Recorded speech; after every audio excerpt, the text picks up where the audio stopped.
오늘 보실 말씀은요, 마가복음 12장 41절부터 44절까지의 말씀입니다.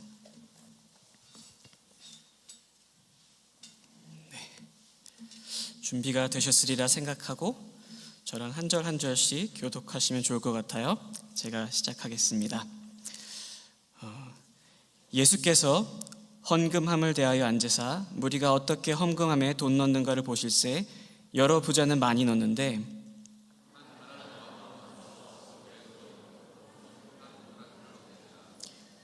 예수께서 제자들을 불러다가 이르시되 내가 진실로 너에게 이르노니 이 가난한 과부는 헌금함에 넣는 모든 사람보다 많이 넣었도다.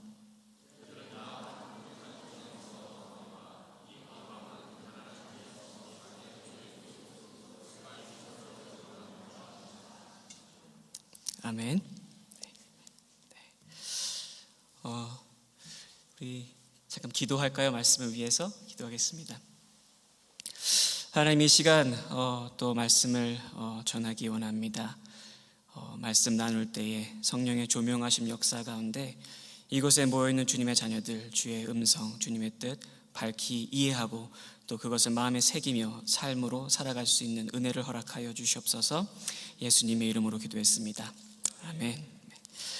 네, 우리 좌우로 그래도 한번 환영했으면 좋겠습니다. 잘 오셨습니다. 한번 인사할까요? 잘 오셨습니다. 네, 확신을 심어주세요.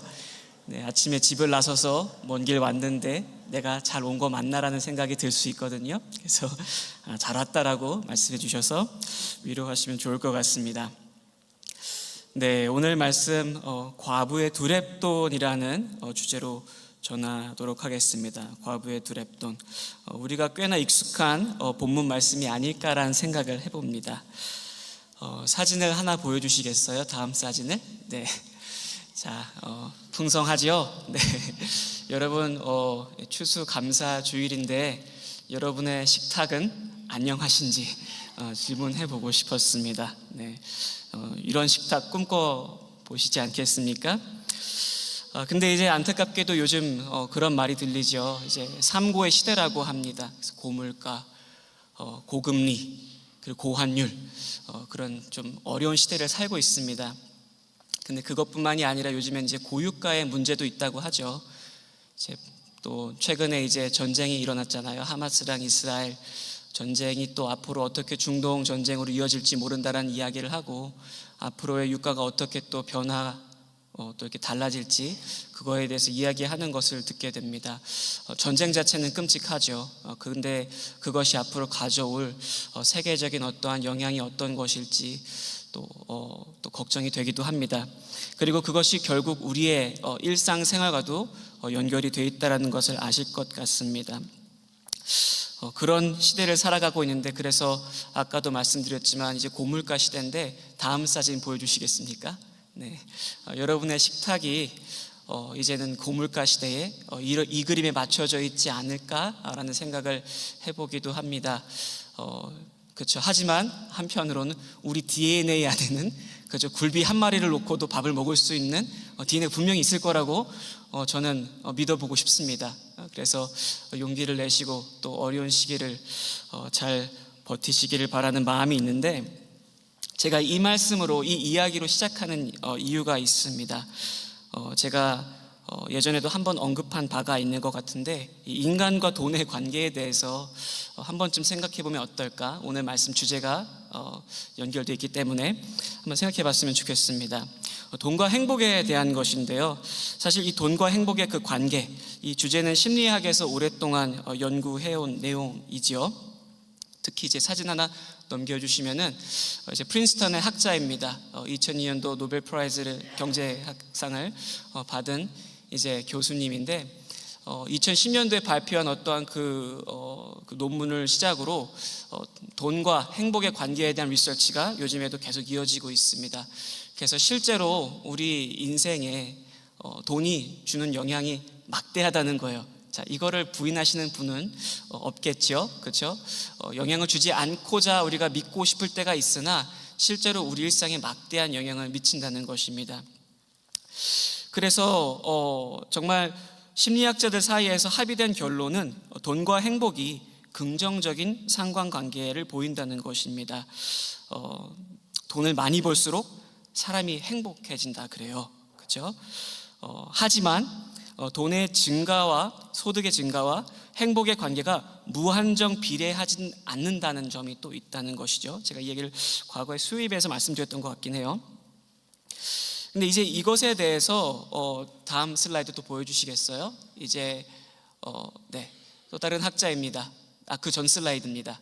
네, 이 사람이 이제 또 2018년도에 리서치를 했어요. 한 팀과 함께 펄듀 대학에 있는 팀과 함께 리서치를 했는데 164개국에서 170만 명을 대상으로 이제 설문조사를 하고 그리고 분석했다고 합니다.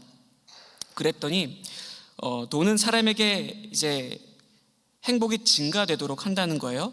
근데 일정 수준에 도달하면은 더 이상 행복감이 증가하지 않더라는 것입니다. 그 포인트를 세리에이션 포인트라고 한다고 합니다. 그래서 돈은 궁극적으로 인간을 완전하게 행복해 줄 수 있지는 않다는 거예요. 근데 어쨌건 어느 정도까지는 확실하게 행복을 가져다 준대요. 다음 또 슬라이드를 보여주시면 그 이유가 이제 있습니다. 이게 왈튼 스쿨에, 그렇죠, 유펜 왈튼 스쿨의 이제 또 다른 학자인데, 왜 행복해질 수 있는가? 세리에이션 포인트에 도달하기 전까지 우리가 왜 행복해질 수 있는가 하니, 돈으로 인해서 우리가 통제력을 얻는다는 거예요. 편의와 안도감을 그래서 얻게 되고, 그래서 일정한 행복감을 누리게 된다는 것이죠. 자, 돈이 우리에게 주는 영향력이 막대하다는 거예요. 부인할 수 없다는 게 사실이라는 것입니다. 또 재미있는 내용이 하나 있습니다. 또 하나 슬라이드 넘겨주시면은, 네, 이제 댄코라는 학자인데, 이 사람이 이제 논문을 발표했었어요. 언제 발표했는지 제가 잘 모르겠는데, 돈과 상담 효과에 관한 이제 관계입니다. 어떤 이 논문을 이제 발표했냐면은, 이제 사람을 상담할 때 돈을 안 내고 프리 카운셀링을 하잖아요. 그럼 그 카운셀링을 받는 사람이 열심히 참여하지 않는다는 거예요.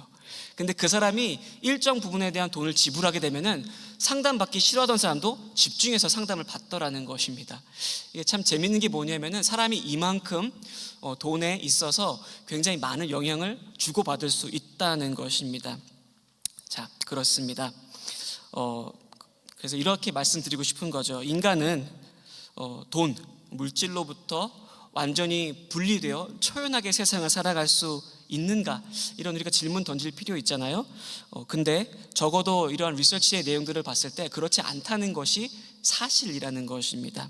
우리가 마음으론 바랄지어도 실제로 우리가 데이루데이 일상생활을 살아갈 때 물질이 우리 삶에 영향을 주는 것이 막대하다는 것이죠. 이것은요, 자본주의 성격을 띤 사회에만 국한된 것이 아니라 어떤 국가와 국가 체제와 정신을 가지든 상관없이 물질, 자본이 주는 영향력은 막대하다는 것입니다. 이제 근데 우리의 질문은 이것입니다. 성경에서도 인생과 돈의 문제 어떻게 연결되어 있는가, 우리가 질문해 볼 필요가 있거든요. 사실 성경은 물질에 대한 이야기를 굉장히 많이 합니다. 그리고 우리에게 도전하는 것이 거두절미하게 이야기하자면은 이렇게 되는 것이죠. 돈의 노예가 될 것인가, 아니면 스튜어드가 될 것인가. 저는 이것이 성경이 그리스도인에게 주고 있는 굉장히 큰 도전이라고 생각합니다. 청빈, 청부의 문제가 아니에요. 우리가 돈을 어떻게 스튜어드들로서 사용하며 살아갈 것인가, 그것이 굉장히 큰 과제이라고 저는 생각을 합니다. 그래서 예수님께서도 많은 말씀을 하시는데 우리가 잘 아는 말씀이 있지요. 한번 또 보여주시겠어요? 다음 슬라이드. 네, 우리가 잘 알고 있는 말씀이죠. 내 보물이 있는 곳에는 내 마음도 있느니라. 우리 마음이 있는 곳에 우리의 물질이 함께 간다는 말씀을 하신 거죠. For where your treasure is, there your heart will be also. 그렇죠?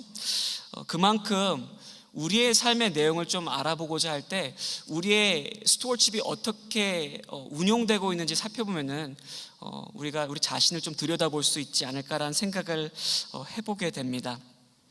그리고 이 내용이 이제 오늘 본문 말씀과 깊이 연결되어 있다라고 저는 생각을 합니다. 자, 그래서 오늘 말씀의 핵심을 먼저 전달해드리고 말씀을 열어보도록 할게요. 넘겨주시겠습니까? 네, 이 부분만 듣고 제가 항상 설교를 이런 식으로 하는데 말씀을 먼저 핵심을 말씀드리고 주무셔도 괜찮아요. 사실 설교 지루할 때 많잖아요, 그렇죠? 하지만 핵심만 듣고 묵상으로 들어가셔도 괜찮다 저는 생각합니다. 저도 가끔씩 설교 듣다가 피곤할 때 있거든요. 하나님의 은혜로. 하지만 그래서 이 핵심 부분 전달해드리고 여러분들도 묵상해 보시길 바랍니다. 제가 이 부분은 중요하기 때문에 영어로 한번 그리고 한글로 한번 정리해드리고 설교를 이어가도록 하겠습니다. So let me begin in English, okay?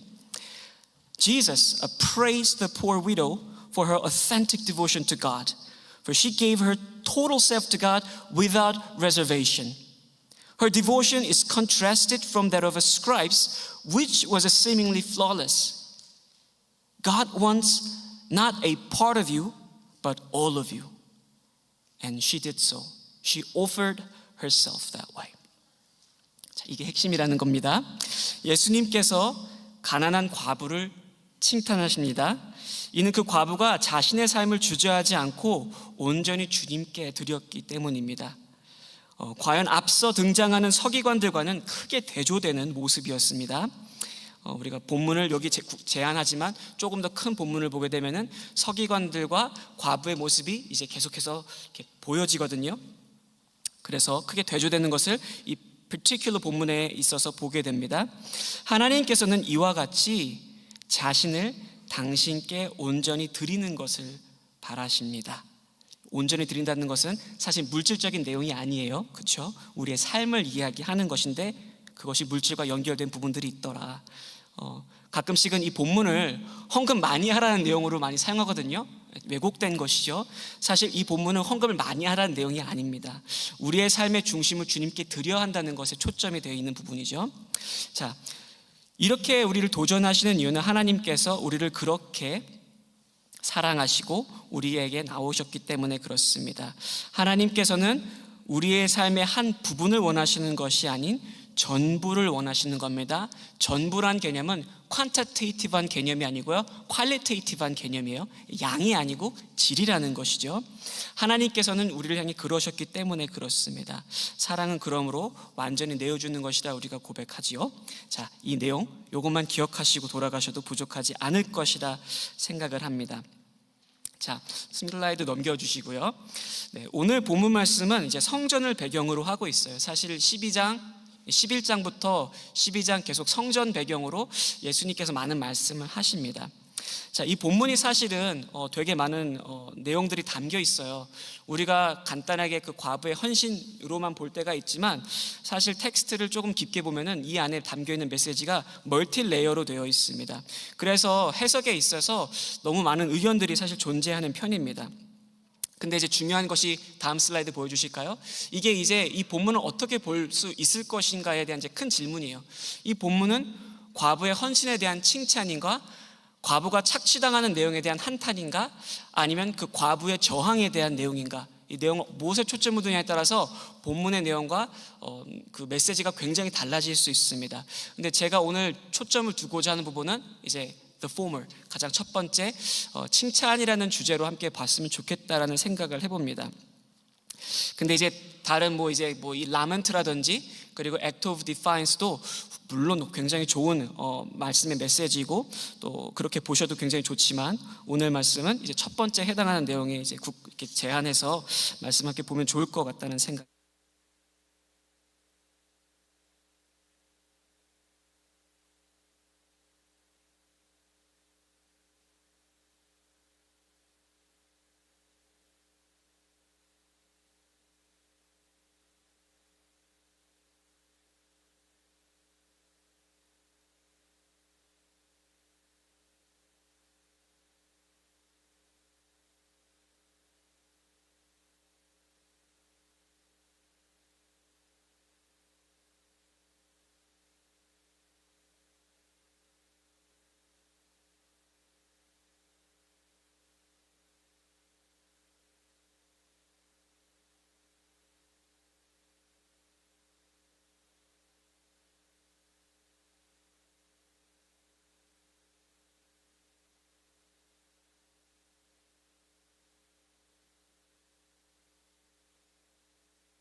그곳에 넣었다는 것.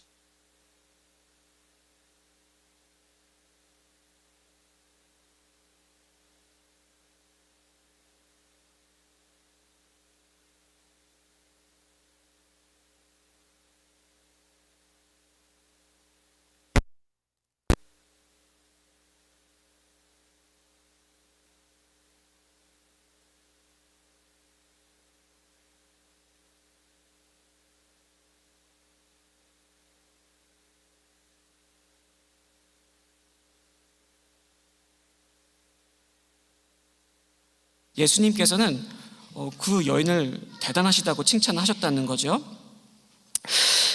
예수님께서는 헌신의 부피를 보지 않으신 거예요. 헌신의 퀄리티, 진정성을 보신 겁니다. 그러면서 말씀하시죠.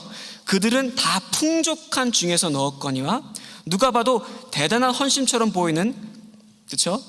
그들의 디보션은 예수님 보시기에는 진정성이 떨어졌다고 보신 것 같습니다. 삶의 잉여분으로 보신 것 같아요. 반면에 그 과부는 가난한 중에서 자기 모든 소유 곧 생활비 전부를 넣었느니라 라고 말씀을 하셨다는 거죠. 근데 그럼 누군가는 말할 겁니다. 그렇죠? 누군가 분명히 이렇게 할 거예요. 적은 것을 내는 것은 쉽다. 그렇죠? 그렇죠. 적은 것을 내는 것은 비교적 쉬울 수 있습니다. 근데 예수님께서 보시기에는 그렇기 때문에 그 어마운트를 보신 게 아니라, 부피를 보신 게 아니라 진정성을 보신 것 같습니다. 헌신의 진정성. 누가 봐도 외형적으로 봤을 때는 하찮은 헌신이지만 주님 보시기에는 그녀의 전부였고 기뻐 받으시는 그러한 그 삶의 모양이었다는 것입니다. 제가 이제 지난 여름에 인도네시아를 다녀왔는데 인도네시아에서 많은 사람들을 만났어요. 근데 이제 그 가운데 이제 참 아름답게 헌신하는 그런 어떤 한 형제님을 만났는데 그 형제님이 그러더라고요.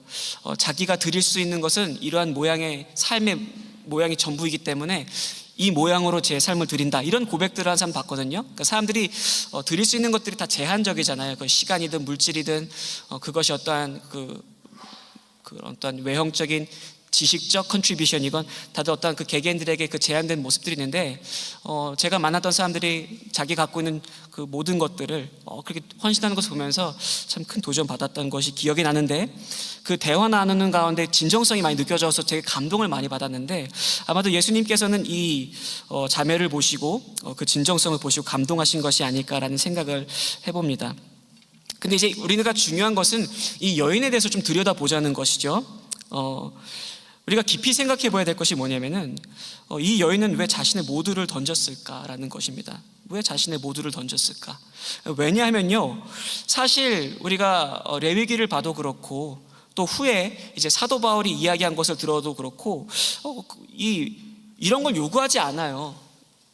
우리가 말씀을 통해서 아는 것은 하나님께서 우리한테 너 없는 데서 헌금해 이런 거 절대 요구하지 않아요. 그러니까 이런 거를 혹시나 여러분들이 신앙생활 하다가 누군가에게 들으면은 잘못된 메시지라는 꼭 기억하시면 좋을 것 같습니다. 단 한 번도 헌금을 많이 하라고 하거나 그리고 막 많이 하는 것이 좋은 것이다, 이런 것들에 대해서 가치를 두지 않거든요. 대표적으로 이제 고린도 후서 말씀을 보자는 것이죠. 이게 좀 후의 얘기지만 이것은 한번 보여주시겠어요? 네, 이렇게 나와 있습니다. 고린도후서에 할 말만 있으면은 있는 대로 받으실 터요, 없는 것은 받지 아니하시리라. 네, 영어로는 좀 더 표현이 제대로 클래리티가 있게 되어 있죠. 그러니까 있으면 헌금을 해도 되는데 없으면 안 해도 된다는 말씀이세요. 그러니까 나의 부족한 가운데 빚을 내가지고 막 내가 섬겨야지, 이런 것들을 하나님께서 기뻐하실까? 전혀 그렇지 않다는 거예요. 성경은 굉장히 클리어합니다. 근데 우리가 이제 이 말씀을 통해서 그러니까 과부 행동에 대해서 이해가 되지 않는 거예요. 레위기를 통해서도 우리가 알고 있어요. 그리고 후에 가서는 사도 바울도 이것에 대해서 재해석을 해서 우리가 잘 알아들을 수 있는 말을 또 합니다. 근데 왜 이 과부는 굳이 없는 중에 자신의 전부를 주었을까라는 질문을 해야 한다는 것이죠. 분수에 맞게 드리는 것을 하나님께서 이미 기뻐하시고 받으신다는 건데 이 자매는 대체 왜 이랬을까? 그리고 심지어 이 표현 자체가 재밌어요. 두렙돈을 드렸대요. 두렙돈을. 둘에 또라는 건 두 개라는 거잖아요. 하나 드리고 하나는 킵할 수 있는데 두 개를 다 드렸다라고 합니다. 그러니까 이것에 대해서 우리가 깊이 이해를 하면 할수록 이 자매의 내용에 대해서 좋은 이해를 하고 또 깊은 묵상을 할 수 있지 않을까라는 생각을 하는데, 먼저 이 여인을 표현하는 방식에 주목을 해야 될 것 같아요. 이 여인을 가난한 과부로 소개한다는 거예요. 가난한 과부. A poor widow in English, right? It's an redundant expression. 왜냐면은 말이 그러니까 좀 이상해요. 왜냐면은 그 당시 사회적 상황에서 과부라는 것 자체는 이미 가난하다는 뜻을 내포하고 있어요. 왜냐면 사회적으로 약자가 되거든요.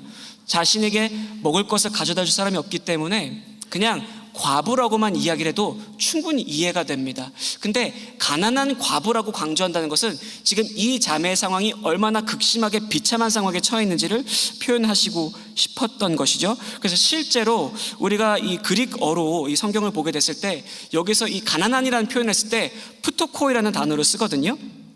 근데 이게 푸토코이라는 단어가 굉장히 그 당시 소시오 에코노믹한 그 스테러스를 드러내는 이야기예요. 다음 사진 보여주시면은 이제 한 학자가 정리해내온 내용을 제가 이제 가져와서 저렇게 피라미드를 만들어보고 거기다 이제 붙여놓습니다. 여러분들이 이해하실 수 있을 것 같은데, 여러분들이 이렇게 보게 되면은 그 그래프에 나와 있죠. 그러니까 저기 가운데 있는 것부터가 이제는 가난한 사람이에요. 페네테스라고 되어 있죠, 그릭으로. 저 단어 자체가 일단 이미 가난한 사람인데 여기 이렇게 되어 있습니다. 상대적으로 가난한 사람들이라는 거예요. 상대적으로 가난한 사람들. 근데 생계를 끌어나갈 수 있는 사람들이에요. 그러니까 먹고는 살만하다는 거죠. 그렇죠? 먹고는 살만한 사람들, 이제 그 밑에 있는 사람들이 또 있어요. 최저 생계 수준의 사람들. 이제 이런 사람들도 입에는 풀칠은 한다는 거예요. 근데 여기서 푸토코이에 해당하는 사람이 이제 나오죠. 맞아. 그 피라미드 버럼에 이 사람들은 입을 것도 없고 먹을 것도 없는 정말 최악의 극빈층을 이야기해요. 극빈층. 근데 예수님께서 이 여인을 보고 얘기하셨을 때 푸토코이라고 부르셨다는 거예요. 가난한 과부. 그러니까 정말 먹고 죽을 것도 없는 그런 사람이었다라는 것이죠. 근데 이 여인이, 이 푸토코이 이 위도우가, 이 여인이 이 자기에게 전부인 그 동전 두 입을 모두 다 헌금해버렸다라는 것입니다. 그러니까 이것 자체가 굉장히 큰 도전인 거죠. 근데 여기서 이 여인이 아무도 시키지 않은 헌금을 하는 것인데, 전부를 하는 것인데, 여기서 이제 그럼 이 동전의 가치에 대해서 좀 고민해 볼 필요가 있을 것 같아요. 렙토는요, 이제 제가 아까 말씀드렸듯이 어떤 화폐 단위는 아닙니다. 하지만 가장 월슬레스한 아마 그 브론즈 코인을 이제 그렇게 설명을 했을 것입니다. 근데 여기서 우리가 성경을 봤지만 이 두 렙타가 이제 한 쿼드란이라고 되어 있습니다. 근데 이게 어떠한 돈이, 얼만큼의 가치의 돈이냐면은 이제 데나리오스가 그 데이스 웨이지라고 하잖아요. 일당. 데나리오스가 일당인데 이 렙토는 이제 64분의 1이라는 거예요. 데나리오스 64분의 1. 그러니까 이것을 우리가 막, 여러분들 수학 잘하시는 분 벌써 막 다 이미 답이 나왔을 텐데 계산을 해보면 이렇게 됩니다. 그렇죠? 우리 알버타 시급이 15불이에요. 그렇죠? 그러니까 8시간이면 이제 120불입니다. 그게 데이스 웨이지라고 우리가 치자는 거예요. 근데 이것을 64분의 1에 해당하는 돈이면은 2불이 채 안 되는 돈입니다. 이 돈이면은 그 당시에 한 끼의 식사를 겨우 할 수 있었던 것 같아요. 지금 알버타에서 2불이면은 우리 무엇을 할 수 있죠? 네, 암담해집니다. 근데 이게 알버타의 상황이고, 한국 기준으로 말하자면은 23년도 올해부터 이제 최저시급을 9,620원이라고 한다 그래요. 그렇죠? 그럼 일당이 76,960원이고 가치로 봤을 때 한 1,202원 정도 된다는 겁니다. 그 정도의 돈이었다는 거예요. 근데 이제 1세기 주디아 지방 기준으로 계산하면은 더 끔찍한 상황은 확실하다는 것이죠. 근데 그 여인이 이거를 다 드렸다는 것입니다. 자신의 전부를. 그러니까 이제 이해가 더 되지 않는 거예요. 이 자매가 상황이 이렇게 좋지 않고, 이미 말씀에도 나와서 헌신을 그렇게 하지 않아도 돼요. 자기가 먹을 거 취하면 됩니다. 근데 이 여인이 다 드리더라는 것입니다. 그래서 이 내용 때문에 학자들이 이제 이거 가지고서 이거는 이제 착취에 대한 내용을 다룬 것이다라는 방향의 어떤 해석을 하기도 많이 합니다. 스크라이브들이 자기는 다 막 이런 가난한 자들의 것들을 다 갈취한다는 의미에서 보기도 하는데, 근데 예수님께서 제자들에게 가르쳤다라는 그 그 단어, 그 단어를 통해서 이것은 분명히 칭찬을 하기 위함이다라는 결론에 도달하게도 되는 것이죠. 어떻게 이 여인은 자신의 전부를 드렸을 수 있을까요? 이게 이제 중요한 질문인 거죠. 여기서 이제 우리가 다시 한번 생각을 해야 됩니다. 하나님은 예수님 통해서 하나님의 전부를 우리에게 주셨다라는 것을 말씀을 통해서 하시고, 우리에게도 그렇게 하나님께 우리의 삶을 드리길 바라신다는 것인데, 어쨌건 여기서 이 여인의 그러므로 이 두 렙돈이 결코 몇 푼 얼마 안 되는 정도의 돈을 의미하지는 않는다는 것이죠. 우리 삶 그 자체, 방향, 목적, 그것을 담는다고 저는 생각을 합니다. 그러니까 여러분들께서 여러분들의 삶을 살아갈 때 과연 나의 삶의 목적과 또 그 삶의 방향, 이런 것들이 하나님과 얼마나 깊은 관계를 하고 있는가. 우리가 뭐 그런 생각 많이 하잖아요. 앞으로 나의 5년 뒤의 나의 모습, 10년 뒤의 나의 모습, 15년 뒤의 나의 모습을 생각할 때 과연 그 어젠다 가운데, 그 계획 가운데 하나님의 마음과 하나님 나라를 반영한 그 가치들은 얼만큼 거기에 반영되어 있는지 질문해 볼 필요가 있다는 것입니다. 그리고 질적으로 우리는 도전을 받는 거죠. 근데 이 여인은 어쨌건 그 삶의 전부를 그곳에 초점을 두고 있었을 것이다 라고 우리가 볼 수 있겠다는 것입니다. 앞에서도 강조했지만 하나님께서 우리가 헌금하는 그 액수에 따라서 뭐 거기에 기뻐하시고, 저는 그렇다고 절대 생각하지 않습니다. 하나님께서 우리가 헌금하시는 거 갖고 저축하거나 적금 드시는 거 아니거든요, 그렇죠? 근데 이제 이렇게 말씀드리기가 좀 죄송하긴 한데, 그러니까 하나님께서 우리의 물질의 양을 보시고 그걸로 기뻐하시고 덜 기뻐하시고 절대 그렇지 않습니다. 그러니까 이것에 대한 오해를 철저하게 우리가 네일다운할 필요는 있습니다. 근데 이제 또 NIV를 볼 때 마음이 좀 이제 혼란스러워져요. 왜냐하면 이제 NIV 버전의 성경을 보게 되면은 번역을 하는 거죠, 그리거를. 근데 이제 차이를 두기 위해서 이제 그 부자들은 돈을 던졌고 그리고 과부는 돈을 들였다라고 되어 있는데, 사실 같은 단어를 씁니다. 발로라는 단어.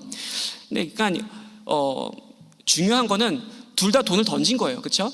자기 인생을 던졌는데 잉여를 던지느냐 전부를 던지느냐, 이제 그 차이점이 또 있다는 것을 우리가 이렇게 기억해 볼 필요가 있는 것 같습니다. 우리는 어떠한 곳에 속할까요?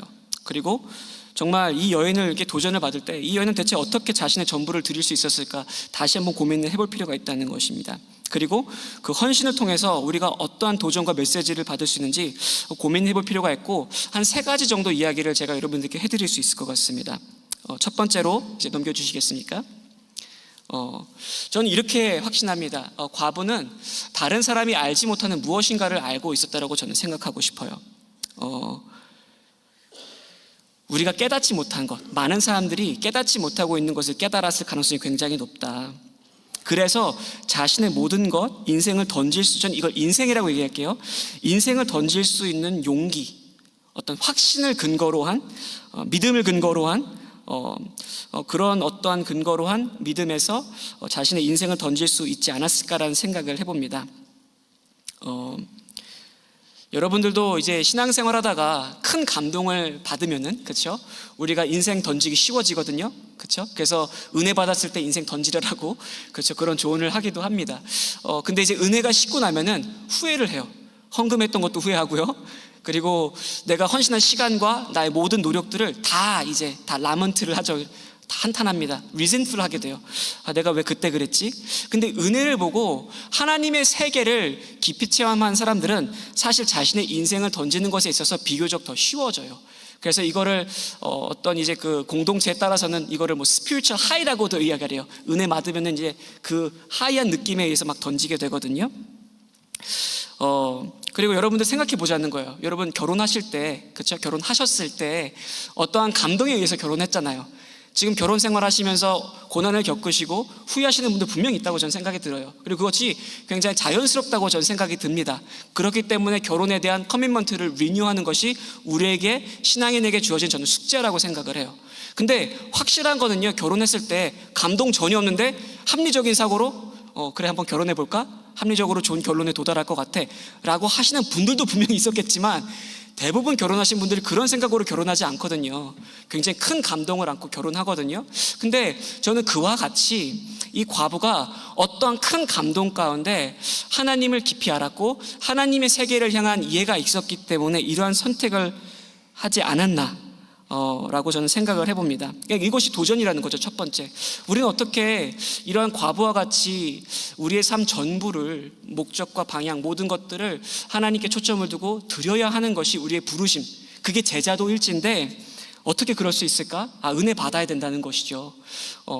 그래서 하나님의 세계를 깊이 이해할 수 있고 그 감동의 깊이를 더할 수 있는 곳에 자신을 자꾸 둬야 한다라는 것이 아마 첫 번째 우리가 받아야 할 도전이 아닌가 생각을 해보게 됩니다.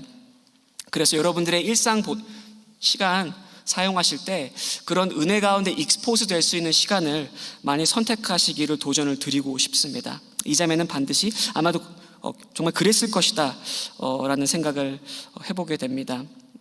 그래서 저는 이 과부의 헌신이 괴로운 헌신처럼 보이지가 않아요. 그러니까 헌신을 괴롭게 하는 때가 굉장히 있잖아요. 저는 이것도 사실 건강하진 않다고 봐요. 헌신을 할 때 괴롭게 할 수도 있죠. 근데 가장 건강한 것은 기쁨으로 헌신할 수 있는 곳에 자기가 나갈 수 있도록 노력을 해야 됩니다. 우리 모두가. 근데 그렇지 않을 때도 있습니다. 헌신하다가 기쁨이 찾아올 때도 있긴 하거든요. 그래서 뭐 순서가 어떻게 될지 모르겠지만 어쨌건 중요한 것은 저는 이 자매가 결코 그 괴로움 가운데 인생을 막 울면서 막 드리지 않았을 거다라고 저는 생각을 해봅니다. 그러니까 우리가 그곳으로 나가야 한다. 이 자매는 뭔가를 알고 있었다. 우리도 무엇인가를 알아야 한다. 그러니까 군중들이 예수님 따르는 것이 만만치 않다라는 것을 알게 됐어요. 그렇죠?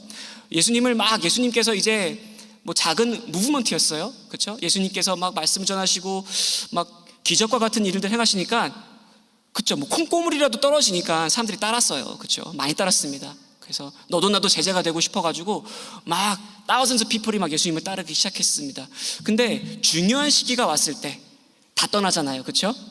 예수님께서 아마 PTSD 생기지 않았을까 저는 생각을 해봅니다. 예수님은 막 사람들이 막 쫓아오는데 얼마나 예수님께서 뭐 보셨겠어요. 막 기뻐하시고 막 열심히 따라오니까. 근데 예수님께서 가야 할 길을 딱 이야기하시니까 사람들이 다 떠났다라고 합니다. 그래서 저는 예수님께서 트라우마가 있는 상황에서 말씀을 하셨을 거라고 생각이 들어요. 그래서 He's a fully human, right? 예수님께서 이렇게 말씀하셨지 제자들에게 이너 서클 피플한테 이야기를 하시는 거예요. 너희도 나를 떠나려느냐? 이렇게 말씀하세요. 그렇죠? 저는 이것이 예수님의 진짜 인성을 보여주는 그러니까 그 fully human한 그런 모습을 보여주는 모습이라고 저는 생각을 하는데 예수님께서 마음이 굉장히 힘들고 무겁고 결국 털날 수 있는 것은 그동안 관계를 기피한 사람이거든요. 그래서 너희도 날 떠나릴 거냐고 이제 물어보시는데 그때 이제 베드로, 그렇죠? 베드로가 이렇게 고백하죠. 주여, 주께 진리가 있사옵건대 우리가 어디로 가오리까? 그렇죠? 베드로가 참 좀 속된 말로 이렇게 예수님 따라다니면서 삽질을 많이 하거든요. 예수님께서 참 골치 아픈 친구다라고 저는 많이 생각했을 거라고 생각을 하는데 확실한 거는 그런 이제 약간 무식한 베드로도 사실 무식하거든요. 하는 행동들이 여러 면에서 후에도 그렇고 성령님 받았다라고 하면서 하는 행동도 참 문제가 많아요. 우리 모습과 다르지 않습니다. 근데 중요한 것은 확실한 것은 베드로가 남이 보지 못한 걸 봤다는 겁니다. 깨닫지 못한 걸 깨달았다는 것은 확실하다는 거죠. 그래서 예수님을 떠나지 않아요. 그리고 인생을 온전히 드렸다라는 겁니다. 근데 그와 같이 이 과부도 애매한 그런 감정이 들 수 있어요. 헌금하고 후회할 수도 있었을 겁니다. 근데 어쨌건 그 순간만큼은 이 자매가 큰 감동 가운데 드렸을 것이라는 거죠. 우리도 그곳으로 나가야 한다는 겁니다. 나가기 위해서 애를 써야겠죠. 그럼 저는 여러분들이 신앙생활하는 데 있어서 녹록지 않을 때가 많겠지만 그 감동 가운데 우리가 놀라운 일들 분명히 할 수 있을 것이다라고 저는 생각을 해봅니다. 그래서 여러분들이 첫 번째로는 정말 여러분 신앙생활 하시면서 하나님과 가장 가까웠던 때를 상기해 보시고 그리고 그때 감동들을 다시 불러일으키시는 그런 은혜의 시간들을 좀 개인적으로 가져보면 좋지 않을까라는 생각을 해봅니다. 인생 다 던져도 괜찮을 만큼 평안했던 그때 있죠. 그렇죠. 성경 말씀에 계속 나옵니다. 뭐 아브라함도 그렇죠. 하나님께서 부르셨을 때, 야곱도 그랬고요. 씨름하고서 사기꾼 인생이었는데 뭐 한 번에 이제 전환점을 맞이하지 않습니까? 그러니까 하나님을 인격적으로 만났을 때, 하나님의 그 은혜에 우리가 사로잡혔을 때 송두리째 모든 것들을 드리게 되는데, 다 던지게 되는데, 우리 그런 좀 은혜 자리로 나가기를 소망해 봅니다. 이것이 제가 첫 번째 여러분들께 드리고 싶은 말씀과 메시지가 아닐까라는 생각을 해보고요. 두 번째는 이것입니다. 대체 어떻게 과부는 모든 것들을 드릴 수 있었을까? 저는 이 과부가 이 던짐을 통해서 뭔가 이거를 알았다고 생각이 들어요. 자기의 인생이 영어로는 vulnerable하다고 하죠. 우리가 위험에 노출이 되는 만큼 하나님께서 일하시는 공간이 확장이 된다고 이제 우리 믿잖아요, 그렇죠? 그거를 저는 알았다라고 생각이 들어요. 자신의 삶을 벼랑 끝에 가져가는 만큼 하나님께서 일하실 공간이 많거든요. 근데 그러면서 저는 이 자매가 전적인 의지를 선택했다라고 생각을 해요. Total dependence on God, right? 그리고 자신의 인생을 던짐으로 인해서 무계획이 돼버린 거예요. 그렇죠? 정말 답이 없는 노답이라고 하죠, 요즘. 그런 인생이 되어버린 건데, 근데 그만큼 하나님께서 역사하실 공간을 저는 만들었다라고 생각합니다. 합리성을 따지자면 정말 합리적이지 않습니다. 근데 이제 뭐 기독교 역사 보면은 합리적이지 않는 선신들이 얼마나 많이 있습니까? 도무지 계획이 없고 도무지 답이 없는 그 길을 이 자매는 선택했다는 것이죠. 요즘에 이제 우리는 이런 헌신들을 합리성을 굉장히 강조하는 사회에서 살기 때문에 이러한 헌신들을 되게 우습게 보는 경향이 있긴 있습니다. 어쩌면 그렇기 때문에 많은 학자들이 사회적인 의미로서 이 본문을 해석하는 경우도 굉장히 많은 것 같고요. 잘못된 해석은 전혀 아니고 좋은 해석입니다. 하지만 거기에 비중을 두는 이유가 우리가 그 합리성을 강조하면 이 자매의 행동이 이해가 되지 않거든요. 그렇죠? 근데 생각해 보자는 것이죠. 이제 과부라는 존재가 사실 이 본문에만 나오는 게 아닙니다. 성경 전체를 보면은 과부라는 팀이 계속 반복되거든요. 사회 최약체, 약자들의 모습이 반복돼서 나오는데, 우리가 또 알고 있는 좋은 그 예가 이제 사르밧 과부의 이야기죠. 이제 자신이 먹고 죽을 이제 먹고 죽을 게 없어요. 그래서 겨우 이제 뭐 기름, 먹고 죽을 이제 기름하고 이제 떡, 그걸 바치거든요. 근데 미친 사람은 아니었잖아요, 그렇죠? 고민을 했겠죠. 근데 감동을 받으니까 그렇게 드리고 되고 자기의 삶을 vulnerable한 곳에 가져가니까 하나님께서 그만큼 크게 역사하신다는 걸 우리가 볼 수 있습니다. 근데 저는 이 자매가 그것을 선택했다라고 생각합니다. 물론 하나님의 은혜로 그렇게 된 것이지요.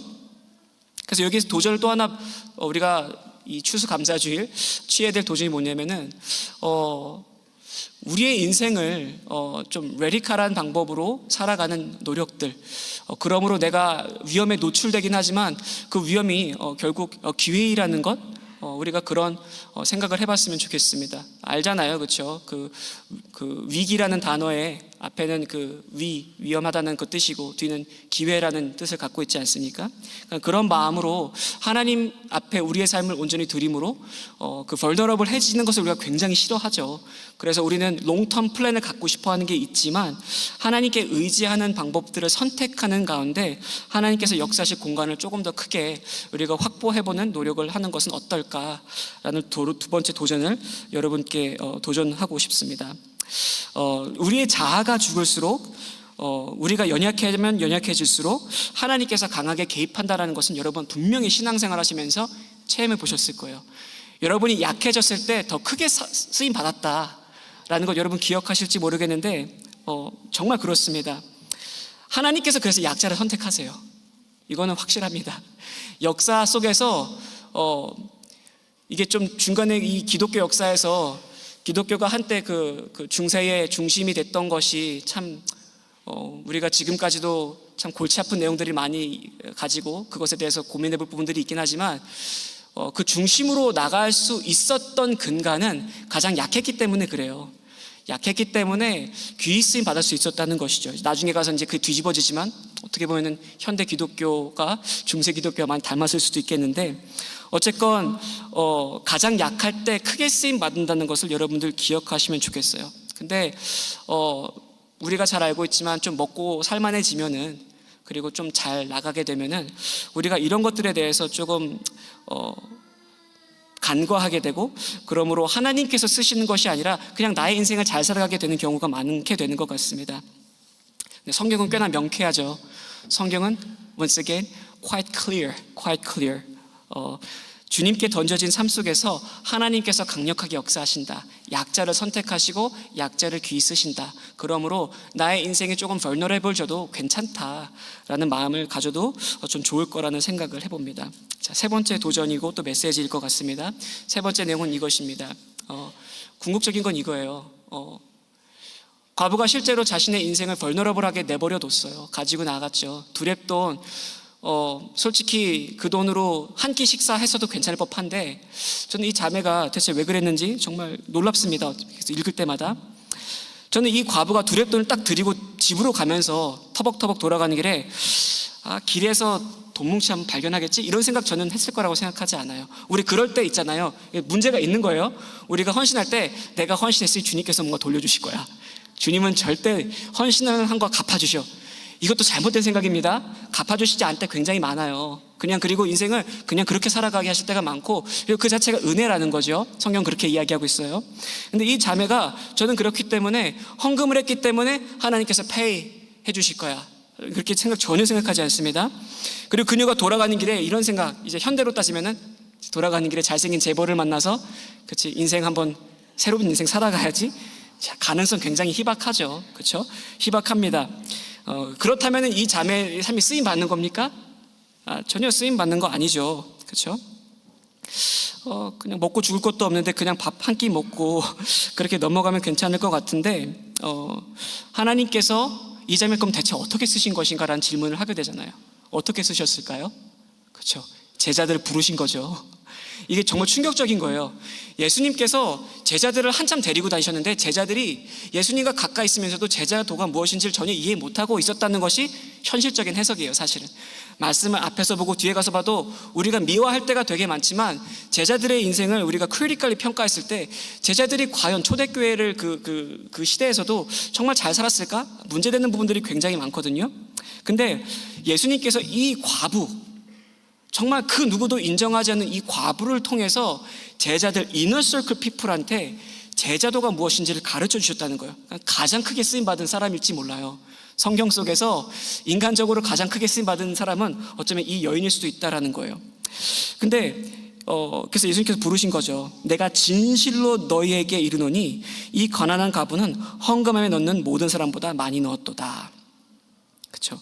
그 헌신이 제자도의 기초라는 것을 정확하게 집어서 가르쳐 주셨다는 거죠.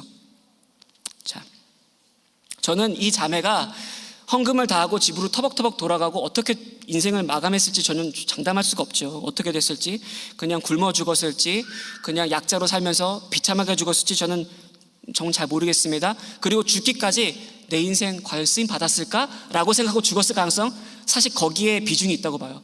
그냥 인생 그렇게 헌금하고 집에 돌아가가지고 내 인생 뭐지? 인생 안 풀렸어. 왜 하나님은 내 인생 가운데 아름답게 역사하지 않지? 이렇게 하면은 부자가 될 수 있는 거 아니었나? 어쨌건 저는 이 자매가 이런 생각을 했든지 안 했든지 잘 모르겠지만, 결국은 이 자매가 자신의 인생이 쓰임 받았는지 안 받았는지 모르고 죽었을 거라는 가능성이 높다고 생각합니다. 근데 말씀은 이야기하고 있어요. 쓰임 받았다라는 거예요. 우리가 우리 인생 살아가면서 uncertainty가 있어요. 내 인생 내가 제일 잘 살아가고 있나? 내가 쓰임 받고 있나? 내가 하나님께서 나의 마음을 기뻐 보시는가?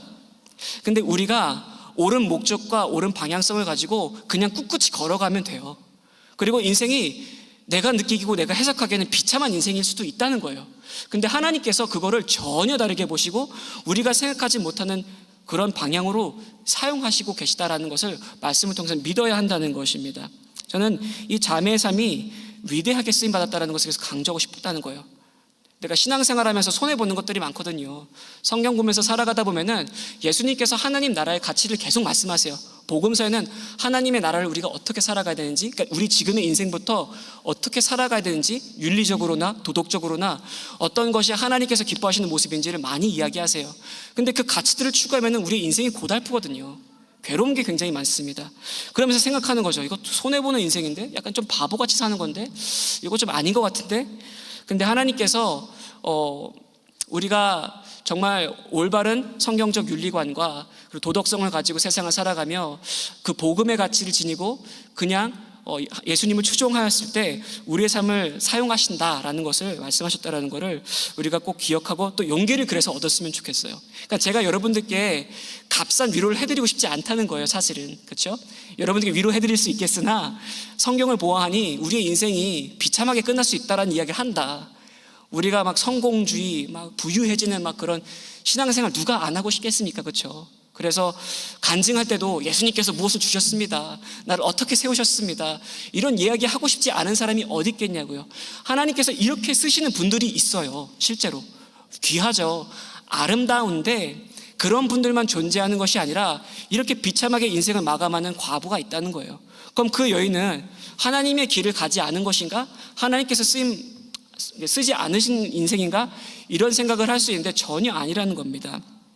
우리가 다만 올바른 복음적 가치관과 목적과 방향성을 갖고 꿋꿋이 나가면은 하나님께서 기뻐해 받으시고 귀 쓰신다라는 것을 이 추수감사주일날 우리의 식탁이 굉장히 초라해지고 비참할지언정 하나님께서 우리의 인생 버리지 않았다, 우리를 계속 사용하고 계시다라는 도전을 드리고 싶다는 거예요.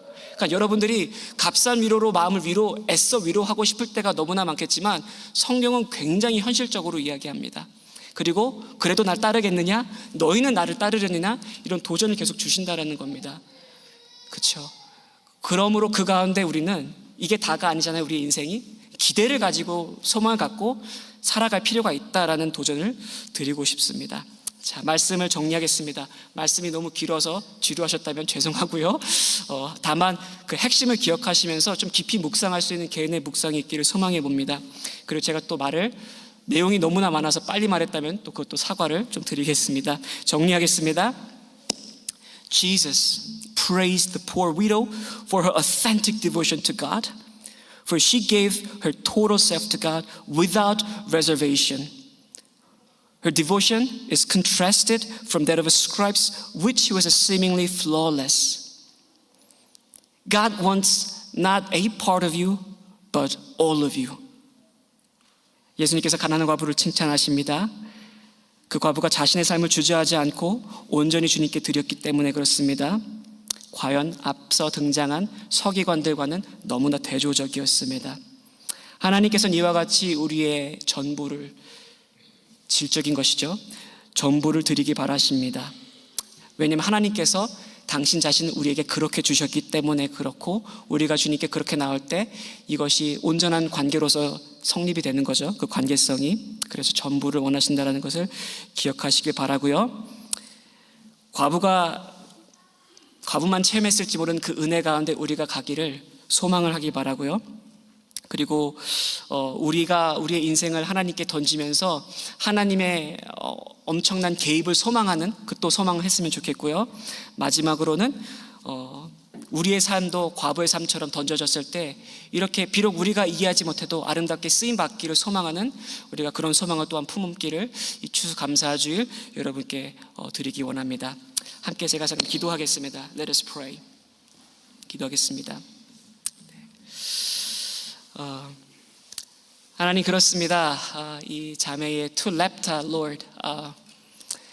우리는 이 자매의 헌신을 물질적인 개념으로만 이해하거나 또는 그냥 대단하네 식으로 넘어갈 때가 많지만, 이 자매의 삶에 깊이 들어가서 어떠한 헌신이었나, 그리고 그 헌신을 둘러싼 이 자매의 마음은 어땠을까를 우리가 고민해 보니 큰 도전으로 다가옵니다. 그리고 우리 또한 어떻게 우리의 삶을 운용해야 될지 도전을 받게 됩니다. 하나님, 그리스도인으로서 우리가 이 사는 날 동안에 하나님 나라를 구현해야 된다는 것, 그러면서 또 살아간다는 것이 우리에게 부어진 우리의 도전인데, 컬링인데, 그 인생을 추구하며 이 과부가 체험했을 법한 그런 모든 은혜의 내용들을 동일하게 체험할 수 있는 아버지, 그 은혜를 허락하여 주시옵소서. 아버지, 이 삼고 시대라고 합니다. 고물가, 고금리, 고환율, 그리고 고유가 등등, 아버지, 사실 녹록지 않은 시대가 이미 도래했고, 그리고 앞으로도 점점 어려워질 것으로 전망하는 것들을 많이 듣게 됩니다. 그 가운데 우리의 마음이 정말 낙심하지 않도록 하나님 우리의 마음을 지켜주시고, 우리의 마음을 하나님께 드리며 정진할 수 있는 힘을 허락하여 주시옵소서. 그 커리지를 허락하여 주심을 간절히 기도합니다. 아버지, 감사드리며 예수님의 이름으로 기도했습니다. 아멘.